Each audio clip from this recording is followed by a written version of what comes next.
और कई मेहमान मेरे साथ इस वक्त जुड़ चुके हैं। आनंद कुमार, पूर्व डीजीपी मध्य प्रदेश, इस वक्त स्टूडियो में हैं। सर स्वागत है आपका। रोहित पांडे, पूर्व सचिव हैं सुप्रीम कोर्ट बार काउंसिल के, हमारे साथ जुड़ चुके हैं। एनके सिंह, वरिष्ठ पत्रकार, हमारे साथ जुड़ चुके हैं। आप सभी का स्वागत है। मेरे दोनों सहयोगी मोहित बख्शी को आप देख रहे हैं, मधुरेंद्र कुमार हमारे साथ जुड़े हुए हैं। मधुरेंद्र, पहले मैं आपके पास आ रही हूँ। आपसे शुरुआत करते हुए जानकारी ये कि सुप्रीम कोर्ट ने भी ये कहा कि 15 मार्च की सुबह वो सब नोट किसने उठाए, वो कहां गए, और फिर कूड़े से नोटों का मिलना, ये क्या संकेत करता है, इसे कैसे समझें?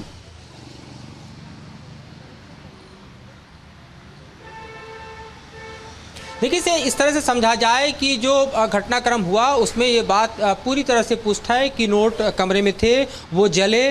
उन नोटों का बंडल जो है वो सबके सामने है, सुप्रीम कोर्ट ने खुद रखा है। और वहीं तक ये मामला सीमित नहीं रहा, बल्कि जिस चारदीवारी के पास मैं खड़ा हूँ, ये चारदीवारी है जस्टिस वर्मा की, और इससे बाहर निकल कर भी जले नोट आए। मेरे ठीक पीछे जो पेड़ आप देख रहे हैं, इन जगहों पर जले हुए नोट पाए गए, जिसे यहाँ पर सफाई कर्मियों ने खुद उठाया और कई बार उठाया, जो वो खुद बोल चुके हैं। और इतने जले हुए थे कि कुछ नोट्स जो है वो दरअसल डंप करने में भी वो दरअसल हम कहें कि कूड़े के साथ ले गए। तो ये स्थितियां जो हैं वो सामने हैं अब सबके, कि घर के भीतर से लेकर घर के बाहर तक जो है वो इस पूरे ही नोट कांड के जो जले हुए नोट हैं वो लोगों के सामने हैं, पब्लिक डोमेन में है। और इन्हीं साक्ष्यों को, इन्हीं तथ्यों को देखते हुए सुप्रीम कोर्ट ने जांच कमेटी बनाई है। इन्हीं साक्ष्यों और तथ्यों को देखते हुए आप देखिए जस्टिस वर्मा का न सिर्फ ट्रांसफर हुआ, बल्कि उनसे सारे केसेस विड्रॉ किए गए हैं।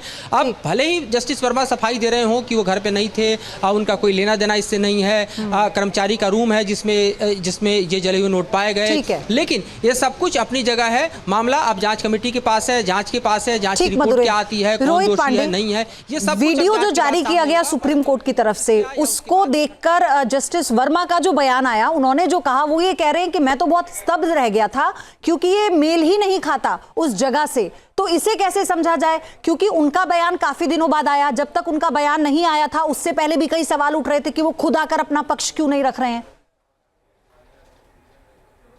देखिए, सबसे बड़ी बात तो यह है कि एक जो मामला है बहुत ही गंभीर मामला है और गंभीर आरोप लगे हैं एक सिटिंग जज पे, हाई कोर्ट का जज पे। देखिए, इंडियन जुडिशरी पे एक बहुत बड़ा दाग है। आप कह सकते हैं कि अब एक जज को जो न्याय देता है और न्याय की बात करता है, आज वो खुद उस कटघरे में खड़ा है। अब रही बात की जस्टिस वर्मा जी के लिए कि वो अपने आप को कह रहे हैं कि वो कॉन्स्पिरेसी हुई है मेरे साथ। देखिए, आप ये प्रूफ करने की बात है, बर्डन ऑफ प्रूफ जो है वो जस्टिस वर्मा के ऊपर है। अब ये बात रही कि अब ये नोटों के बंडल वहां पाए गए, वहां जले हुए पाए गए, ये एडमिटेड फैक्ट है, इसको आप झुटला नहीं सकते हैं। आपके घर के अंदर है, आपके बंगले के अंदर है, जो आपके लिए अलॉटेड है, एक जज के लिए जो अलॉट किया जाता है उस बंगले के अंदर है। तो इसका मतलब ये होता है कि जो बर्डन होगा, आपको प्रूफ करना होगा, वो आपकी जिम्मेदारी ज्यादा है। वो कहां से आया, कौन लेके आया, बाहर के लोग थे कि घर के लोग थे, कौन कौन लोग इसके पीछे जिम्मेदार हैं, ये आपको प्रूफ करना पड़ेगा। अभी एक इंक्वायरी कमेटी बनाई गई है, सुप्रीम कोर्ट ऑफ इंडिया ने एक इंक्वायरी कमेटी बना करके उसकी रिपोर्ट आने दीजिए, उसके बाद पता चलेगा कि सही मामले में इस मामले में क्या हो सकता है आगे। अगर रिपोर्ट फेवर में होती है, अगर जस्टिस वर्मा के, तो देखिए मामला खत्म हो जाएगा। अगर रिपोर्ट कहीं दोष सिद्ध होता है तो ये मामला जाएगा आगे तक, उन पे इंक्वायरी की जाएगी, एक क्रिमिनल प्रोसीडिंग चलाई जाएगी। अब देखिए, एक सवाल उठता है कि जो कमेटी बनाई गई है, उस कमेटी, देखिए वो 14 मार्च का मामला, और वो हर दिन कोई ना कोई डेवलपमेंट होता रहा और उसका इंटीमेशन ऊपर हायर अथॉरिटी पे चीफ को देते रहे वो, और एक कमेटी बना करके, इंटरनल कमेटी बना के 25 पेज का उन्होंने पन्ने का उन्होंने सबमिट कर दिया है।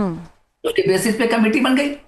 अब सवाल इस बात का है कि वहां के लोग, देखिए आप जब एक सुप्रीम कोर्ट के जज हो या हाई कोर्ट के जज हो, वहां किसी से मिलने के लिए आपको अपॉइंटमेंट लेना होता है, इतनी आसानी से आप नहीं मिल सकते उनसे। मिलने के लिए भी आपको पर्पस बताना पड़ेगा कि आप किस पर्पस से मिलना चाहते हैं, तब जाकर के आप मिल सकते हैं।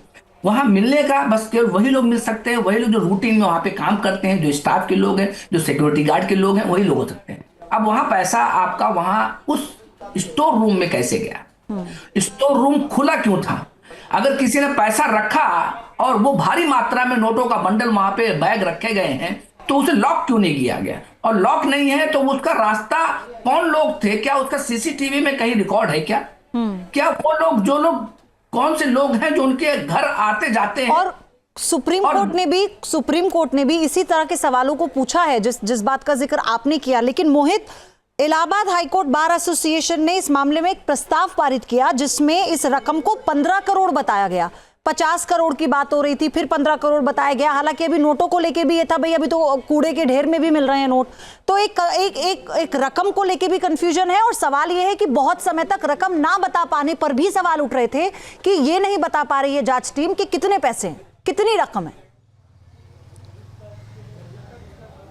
उसको काउंट करना बहुत डिफिकल्ट जॉब हो सकता है। मोहित, हाँ देखिए, क्योंकि ये जांच जो है रोहित, आपके हाईकोर्ट पास के जज कर रहे हैं और वो मामला एक जज से जुड़ा हुआ है, तो ऐसे में जिस तरीके की बात कही जा रही है, तो फिर आपको समझना होगा यहाँ पर कि अगर ये वाकई कहीं ना कहीं लिंक पाया जाता है तो फिर मुश्किलें बढ़ सकती हैं जस्टिस वर्मा की। लेकिन तब तक तो कम से कम जो है वो जब तक कोर्ट की रिपोर्ट नहीं आ जाती, हमें उसका इंतजार करना होगा। जैसा कि कानून मंत्री भी कह रहे हैं, अभी वेट करना होगा सिर्फ इस बात का कि जो रिपोर्ट आए, क्योंकि नोट जो हैं उनका बकायदा वीडियो तैयार किया गया है। और अगर सीजीआई को ये वीडियो दिया गया है तो अधिकारियों ने बहुत सोच समझ के तफ्तीश के बाद ही दिया होगा।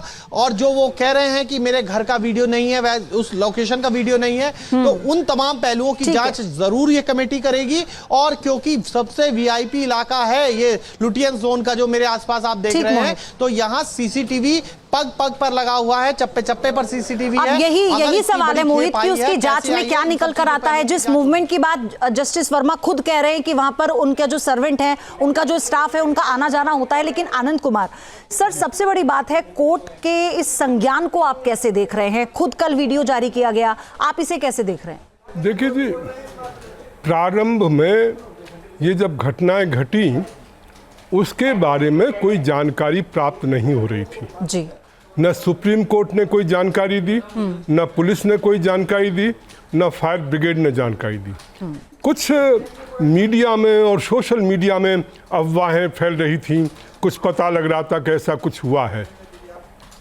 मुझे आश्चर्य हो रहा था, यदि ऐसी घटना घटी है तो क्यों इसके बारे में सुप्रीम कोर्ट के जस्टिस साहिबान चुप हैं, पुलिस क्यों चुप है, या दूसरे लोग जो हैं वो क्यों चुप हैं?